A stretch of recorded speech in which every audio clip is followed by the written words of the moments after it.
लेकिन फोकस हम करने वाले गोल्ड लोन कंपनियों पे, क्योंकि इनके शेयरों में बहुत अच्छी तेजी देखने को मिली है। क्यों आई है ये तेजी, इसकी पूरी डिटेल्स लेकर पूजा जुड़ चुकी हैं। पूजा बताएं। बिल्कुल, तेजी की वजह कि जी बिजनेस के रिपोर्टर ने जब आरबीआई गवर्नर से सवाल पूछा और उस पर जवाब जो मिला है गोल्ड फाइनेंस कंपनियों को लेकर, उसके बाद हमने ये देखा कि शानदार तेजी यहां पर देखने को मिली, क्योंकि उन्होंने कहा कि 2.5 लाख तक के लोन पर अब लोन टू वैल्यू 85% होगा। अभी कुछ दिन पहले ही उनका ये ड्राफ्ट आया था अप्रैल के महीने में, जिसमें कि उन्होंने 75% की बात की थी, लेकिन अब वहां पर वो ढील देने की बात करें। लेकिन ये जो ढील होगी ये छोटे टिकट साइज के लिए होगी। अगर 1 लाख का गोल्ड है तो उस पर अब आपको 75 की बजाय 85,000 का लोन यहां पर मिलेगा। तो ये बदलाव होने जा रहा है।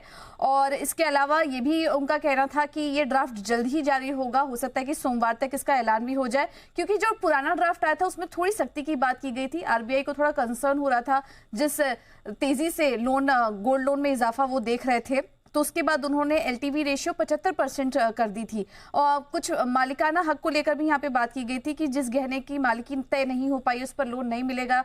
इस तरह के कुछ नियम यहाँ पर वो उन्होंने अनाउंस किए थे, लेकिन अब उनका कहना है कि थोड़ी बहुत ढील वो छोटे टिकट साइज लोन पर दे सकते हैं।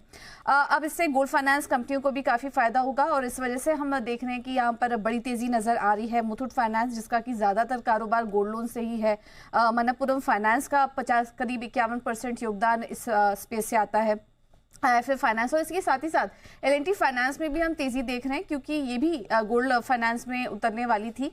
तो इस वजह से हम देख रहे हैं कि यहाँ पर बढ़िया तेजी देखने को मिल रही है। तो ये जो तेजी नजर आई है, जैसे कि हम आपको बता रहे थे कि आरबीआई ने जो जवाब दिया था जी बिजनेस का, उसके बाद ये तेजी देखने को मिली। आइए आपको वो सुनवा देते हैं।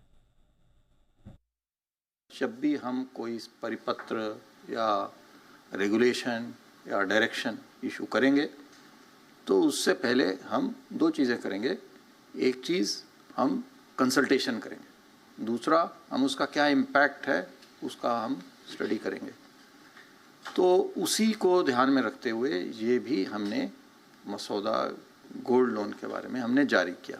मेरे ख्याल से आज ही हम जो है उसका फाइनल जो रेगुलेशन है, फाइनल डायरेक्शन है, आज नहीं तो एट द मोस्ट मंडे, सोमवार तक हम उसको जारी कर देंगे। एलटीवी केवल जो कंजम्पशन लोन्स हैं उसमें ही, कंजम्पशन लोन्स में ही एलटीवी का सिद्धांत लागू रहेगा। बाकी में आप क्रेडिट अप्रेजल करेंगे, उस 75% को हम छोटे लोन्स के लिए 85% तक करने का हमारा प्रस्ताव है। 85% छोटे लोन्स के लिए।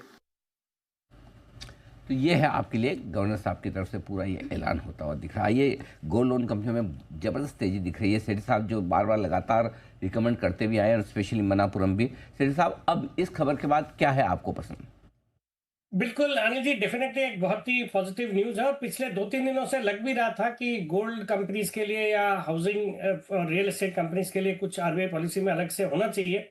और मनप्पुरम वैसे मेरा लॉन्ग टर्म फेवरेट रहा है, मैंने कई बार रिकमेंड किया है इसको। बेन कैपिटल की एंट्री के बाद और ज्यादा अच्छे लगने लग गया, और अब मुझे लगता है लॉन्ग टर्म का जिसका नजरिया उनको तो बिल्कुल एक इसको होल्ड करना चाहिए, खरीदारी भी करनी चाहिए और होल्ड करना चाहिए। बाकी Muthoot finance has also done exceedingly well compare to Manappuram finance. Muthoot में पिछले कुछ दिनों में एक ज्यादा अच्छी तेजी हुई है। फिर आईआईएफएल फाइनेंस भी बहुत अच्छा लगता है। ये स्टॉक भी अभी हाल ही में मैंने जो मॉर्निंग शो होता है जिसमें F&O स्टॉक्स की बात करता हूँ, उसमें रिकमेंड किया हुआ है। 430 के आसपास के लेवल्स थे और वहां से आज 451 हो गया। इस कंपनी का भी आरबीआई ने जो इनके गोल्ड लोन पे पहले रेस्ट्रिक्शन इंपोज किया था वो हटा दिया, उसके बाद से एक अच्छी तेजी चल रही है। मुझे लगता है वैल्यूएशन के लिहाज से ये भी अट्रैक्टिव है, बट अगर मुझे एक स्टॉक चूज करना पड़े तो अभी भी लॉन्ग टर्म के लिहाज से मनप्पुरम फाइनेंस के साथ जाना चाहूंगा।